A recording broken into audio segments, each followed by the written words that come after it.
경매 권리 분석 TV. 여러분, 마침내 오랫동안 눈여겨보던 꿈의 상가 건물을 완벽한 가격에 낙찰받았다고 한번 상상해 보시죠. 법원에 잔금까지 다 치르고 진짜 부푼 마음으로 현장에 딱 도착을 했는데 아, 벌써부터 뭔가 불길한 예감이 드는데요. 네, 건물의 입구는 굳게 닫혀 있고요. 그 외벽에는 붉은색 레커 스프레이로 이렇게 적혀 있는 겁니다. 유치권 행사 중, 공사대금 지급 전까지 절대 출입 불가. 와, 진짜 상상만 해도 등골이 서늘해지네요. 심지어 험하게 보이는 사람들이 입구를 막아서고 비키지도 않을 거잖아요. 맞아요. 내 돈을 다 내고 샀는데도 내 건물에 들어가질 못하는 상황인 거죠. 수십억 원의 자금이 묶여버린 이 순간 진짜 눈앞이 캄캄해질 겁니다. 경매라는 무대가 사실 그렇습니다. 필연적으로 수많은 사람들의 이해관계가 막 거칠게 충돌하는 전쟁터거든요. 그러니까요. 오늘 저희가 파헤칠 오늘의 딥다이브는 바로 이런 악몽 같은 상황에서 시작합니다. 여기서 누가 진짜 합법적인 권리를 가진 사람인지 아니면 누가 법의 맹점을 노려서 억지를 부리는 불법 점유자인지 네, 그걸 정확하게 갈라내는 가장 예리한 법적 트립 와이어, 그러니까 절대적인 기준점에 대한 이야기죠. 네네. 돈을 떼인 은행, 빚더미에 앉는 소유자, 보증금 지키려는 세입자, 그리고 방금 말한 시공사까지 모두가 자기 몫을 챙기려고 다투잖아요. 그렇죠. 이 복잡하게 얽힌 실타래를 단칼에 끊어내고 새로운 매수인, 즉 낙찰자가 무엇을 떠안아야 하는지 명확히 규정하는 잣대가 없다면요. 아무도 그 무시무시한 위험을 감수하면서 경매라는 시스템에 들어오지 않을 겁니다. 맞습니다. 무서워서 누가 입찰을 하겠어요? 자, 그럼 하나씩 풀어볼까요? 결국 권리 분석의 가장 첫 단추는 언제부터 이 건물의 상태가 법적인 통제를 받기 시작하는가, 그 방화쇠를 찾는 거라고 보는데요. 네, 타임라인의 시작을 확인하는 게 아주 중요하죠. 제가 자료를 좀 보니까 채권자가 법원에 저 사람이 돈을 안 갚으니 저 부동산에 팔아서 돈을 돌려주세요 이렇게 경매를 신청하잖아요. 그럼 법원이 경매 개시를 결정함과 동시에 해당 부동산에 대해 압류 명령을 내린다고 되어 있더라고요. 네, 맞습니다. 절차의 시작이죠. 근데 이건 마치 스포츠 경기에서 심판이 호루라기를 딱 불면서 경기 시작 이렇게 외치는 것 같은데요. 판사가 서류에 도장을 찍었다고 해서 그 1초의 오차도 없이 마법처럼 전국적으로 압류의 효력이 생겨나는 건 아니지 않나요? 아주 예리한 지적입니다. 여기서 아주 흥미로운 점은 그 법원의 결정문 자체는 절차의 시작을 알리는 신호일 뿐이라는 거예요. 서류 자체만으로는 당장 현실에서 힘을 발휘하지 못하거든요. 아, 서류만으로는 안 되는군요. 그럼 언제 진짜 발동이 걸리는 건가요? 법적인 효력이 발동하려면 그 결정이 관련된 당사자에게 도달하거나 세상에 알려져야만 합니다. 우리 법은 압류 효력 발생 시점을 딱 두 가지 중 하나가 충족되었을 때로 봅니다. 두 가지요. 어떤 건가요? 첫째는 경매 개시 결정문이 빚을 진 채무자에게 직접 송달되었을 때고요. 둘째는 법원의 촉탁을 받은 등기소가 부동산 등기사항 증명서에 경매 개시 결정 기입 등기를 마쳤을 때입니다. 아, 우편물로 받거나 등기부에 적히거나. 네네. 이 두 가지 사건 중에서 단 1초라도 먼저 일어나는 시점에 비로소 부동산이 완벽한 압류 상태에 놓이게 되는 거죠. 잠깐만요. 채무자한테 우편물이 도착하는 시간이랑 등기부에 빨간 줄이 쫙 그어지는 시간이 다르다는 건 그 사이에 미세한 시간 차이가 존재한다는 거잖아요. 그렇죠. 물리적인 시간차가 생길 수밖에 없죠. 만약에 채무자가 우편물을 아직 받기 전이고 등기부에도 기록이 올라가기 직전, 그 찰나의 순간에 건물을 다른 사람한테 훌쩍 팔아버리면 어떻게 됩니까? 바로 그 사각지대가 실무에서 가장 빈번하게 분쟁이 일어나는 맹점입니다. 법은 항상 예측 가능성과 거래의 안전의 최우선으로 생각하거든요. 아, 모르는 상태에서 거래한 사람을 보호해야 하니까요. 맞습니다. 소유주가 자기 재산 압류된 줄도 모르고 선의적인 거래를 했는데 나중에 법원이 나 어제 도장 찍었으니까 그 거래 무효야? 이러면 사회적 혼란이 걷잡을 수 없게 되니까요. 완전 엉망진창이 되겠죠? 그래서 전 국민이 열람할 수 있는 공시장부인 등기부에 기록되거나 확실히 인지할 수 있게 우편이 도달하는 절차를 효력 발생의 필수 조건으로 삼는 겁니다. 만약 그 두 가지가 모두 이루어지기 전에 찰나라면 법원도 그 처분 행위를 무작정 무효로 만들 수는 없어요. 아, 듣고 보니까 왜 법원 사무관이 결정을 내리자마자 1초의 지체도 없이 등기소에 연락하는지 이제야 이해가 되네요. 지금 당장 경매 시작됐으니까 등기부에 빨리 적어주세요 하고 강하게 촉탁을 하는 거군요. 네, 우편물 배달은 부재 중이면 며칠씩 지연될 수도 있잖아요. 그러니까요. 가장 확실하고 빠른 방법은 전산망으로 연결된 등기부라는 시스템에 마치 서버를 락다운 시키듯이 그냥 꽉 기록해버리는 거네요. 와, 서버 락다운. 그 비유가 압류의 본질을 아주 정확하게 꿰뚫었습니다. 법률적인 용어로는 그걸 압류의 처분금지효라고 부르거든요. 여기서 진짜 흥미로워지는데요. 그러니까 법원이 등기부의 도장을 딱 찍는 순간 부동산에 얼음하고 마법의 방어막을 치는 거군요. 네네, 정확합니다.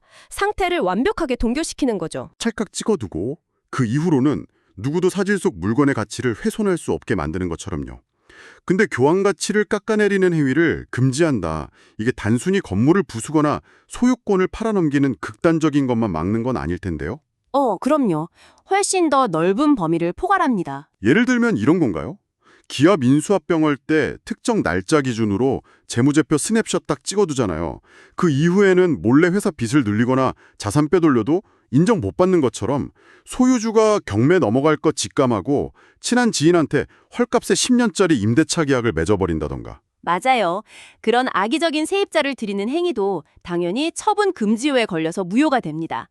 소유권 넘기는 거창한 행위뿐만 아니라 새로운 담보권을 설정하거나 누군가에게 공간을 쓰라고 점유를 넘겨주는 행위까지 전부 다요. 아, 낙찰자가 떠안아야 할 부담을 늘리는 모든 게 다 금지되는 거군요. 네. 이런 방어막이 없으면 빚에 쫓기는 채무자는 어차피 뺏길 건물, 막 가짜 공사 계약서 꾸며서 유치권 주장하게 만들고 엉랑으로 만들어 놓을 테니까요. 그럼 부동산 가치가 폭락하고 돈 빌려준 채권자들도 돈을 못 받는 최악의 연쇄부도가 발생하겠죠. 그렇다면 여기서 조금 도발적인 질문을 하나 던져볼게요.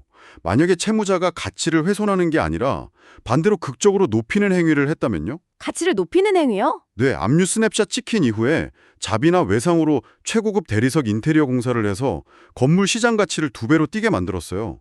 이것도 처분 행위로 보고 금지되나요? 입찰자 입장에서는 가치가 올라갔으니까 오히려 땡큐 아닌가요? 얼핏 들으면 이득일 것 같죠?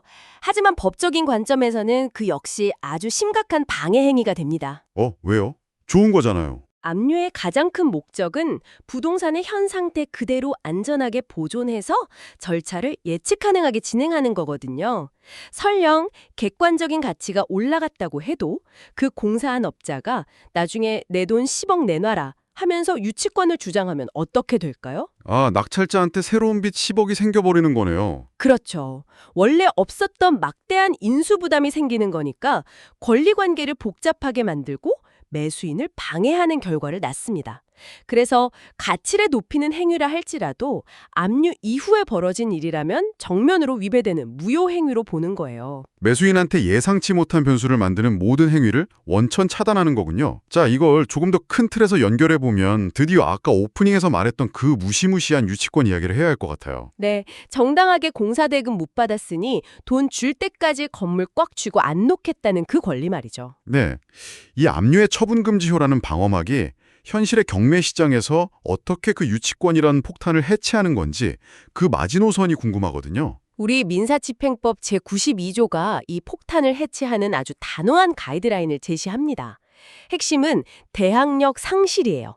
아까 압류 효력 발생하는 스냅샷 시점이 등기부에 적히는 순간이라고 했잖아요. 네네, 1초라도 먼저 일어난 시점. 맞습니다.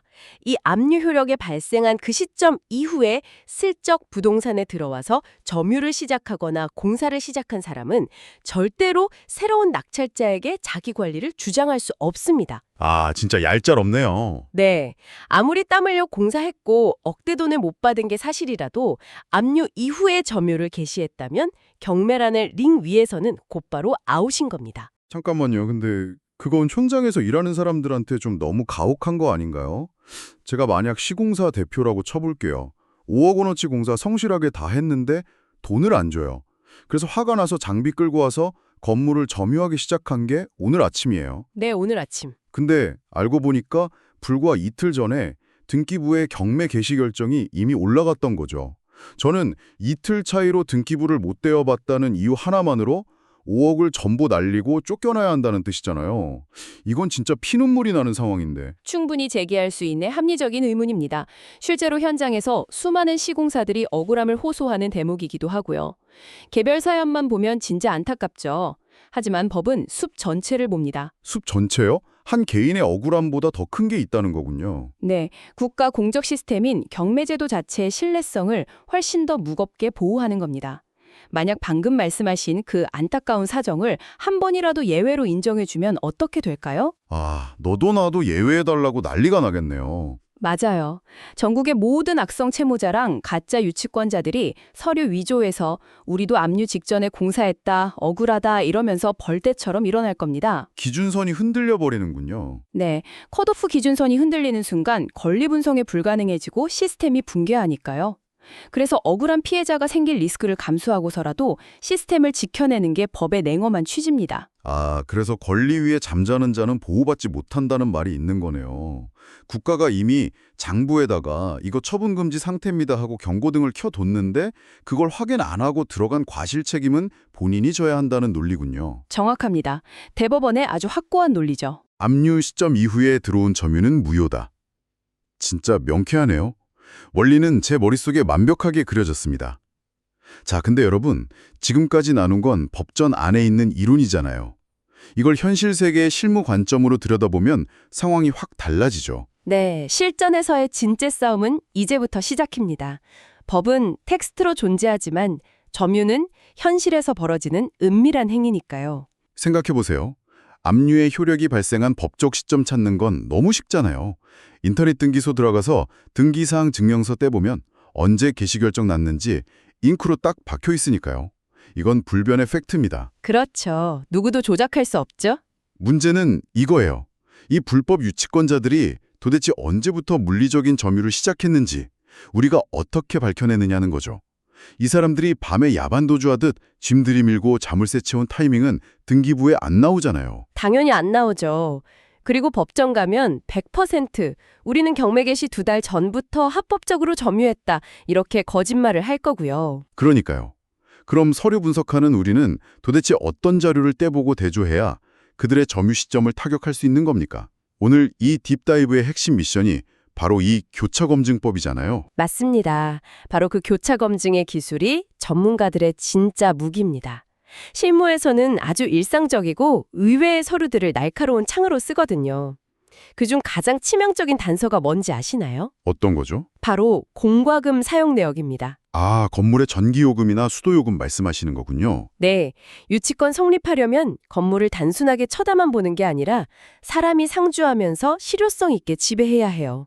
밤에 불도 켜야 하고요. 겨울이면 난방 켜고 여름이면 선풍기 돌리고 전기를 안 쓸 수가 없죠. 그렇죠. 그래서 실무에서는 법원에다가 한국전력이나 수도사업소의 월별 에너지 사용량을 사실조에 신청합니다. 만약 1월부터 점유했다고 우기는데 1월부터 3월까지 전기 사용량이 0이거나 기본요금이다. 와, 대박. 그럼 뻥인 거 바로 걸리네요. 네, 그들 주장이 산산조각 나는 거죠. 등기부에 압류 찍힌 4월 이후부터 갑자기 계량기가 핑핑 돌아갔다면 압류 사실 알고 부랴부랴 짐 싸들고 와서 점유 시작했다는 가장 완벽하고 과학적인 증거가 됩니다. 와, 닭살 돋아요. 전기 계량기는 법정에서 위증을 안 하니깐요. 데이터의 흔적이 수십억짜리 꼼수를 부순다는 게 진짜 짜릿한데요? 이거 말고 또 다른 검증 방법은 없나요? 또 하나 강력한 무기가 세무소에 숨어 있습니다. 진짜 공사를 했고 그것 때문에 점유를 한 거라면 당연히 경제적 흔적이 남잖아요. 세금 계산서 같은 거요? 정확합니다. 사업자 등록증상 소재지가 언제 이전됐는지 아니면 공사자재를 현장으로 납품받고 발행한 세금 계산서 일자를 대조하는 거예요. 페인트나 시멘트를 5월에 배달받았다고 세금 계산서에 적혀 있는데 3월부터 공사 다 하고 점유했다고 우기면 앞뒤가 안 맞잖아요. 완벽하게 허점이 드러나네요. 결국 유치권 신고서 종이 한 장만 믿을 게 아니라 한전의 전력 데이터, 세무서의 세금 계산서, 이런 현실의 데이터를 시계열로 쫙 나열해봐야 한다는 거네요. 거기에 회룡점정으로 절대 빼놓을 수 없는 게 현장을 최초로 방문한 법원 집행관의 현황조사서와 사진입니다. 아, 처음 경매 시작될 때 가서 찍는 사진이요? 네. 극초기에 집행관이 찍은 사진에는 건물 외벽이 깨끗했는데 몇 달 뒤 매각 물건 명세에서 작성됐다 보니까 갑자기 유치권 행사 중이라는 붉은 현수막이 대문짝만하게 걸려 있다. 게임 끝이네요. 사진 2장 비교만으로 언제 기습적으로 들어왔는지 딱 유추가 되잖아요. 맞습니다. 서류상 투명한 기록과 현실 데이터가 무심코 남긴 발자국을 대조하는 통찰력, 이게 바로 권리분석 마스터들의 실력인 거죠. 와, 여러분, 오늘 우리는 부동산 경매라는 이 어두운 숲속에서 길 잃지 않을 강력한 나침반을 얻었습니다. 법원이 등기부에 찍는 압류라는 스냅샷, 그 찰나부터는 가치를 훼손하려는 어떤 꼼수도 대항력 상실이라는 철퇴를 피할 수 없다는 사실 말이죠. 네, 그리고 그 법적 원리뿐만 아니라 전기요금, 세금 계산서, 현장 사진을 크로스 체크해서 거짓 알리바이를 부숴버리는 실무 검증법까지 아주 깊이 있게 다뤄봤습니다. 권리는 목소리 큰 사람이 아니라 팩트와 데이터를 쥔 사람의 것이라는 걸 꼭 기억하셨으면 좋겠네요. 맞습니다. 자, 그럼 여기서 오늘의 딥다이브를 마무리하면서 여러분께 아주 흥미롭고 서늘한 생각거리를 하나 던져드리고 싶습니다. 오, 어떤 질문이죠? 서류랑 데이터로 흔적 추적하는 법 우리 완벽하게 배웠잖아요. 근데 만약에 이 유치권자들이 진화해서 우리의 검증 방식을 속속들이 다 알고 있다면 어떨까요? 아, 그걸 역이용한다면요? 네, 압류 들어올 걸 미리 예상하고 2달 전부터 아무도 없는 빈 건물에 매일 전등 켜고 수돗물 틀어놓고 가짜 세금 계산서까지 완벽하게 백데이팅해서 알리바이를 조작해 놓은 겁니다. 진짜 악랄한 수법이네요. 종이 위에 완벽하게 설계된 정교한 거짓말, 그리고 현실의 진실, 이 두 개가 충돌할 때 과연 어떤 기발한 발상과 탐문으로 이 철벽 같은 알리바이를 뚫어낼 수 있을까요? 진실의 틈을 벌리기 위해 여러분이라면 어떤 숨겨진 카드를 꺼내 드실지 한번 깊이 상상해 보시기 바랍니다. 와, 숙제가 만만치 않은데요. 네, 오늘 딥다이브는 이 도발적인 질문을 남겨두면서 마칩니다. 다음번에도 여러분의 잠든 뇌를 던쩍 깨워줄 짜릿한 지식과 통찰로 다시 돌아오겠습니다.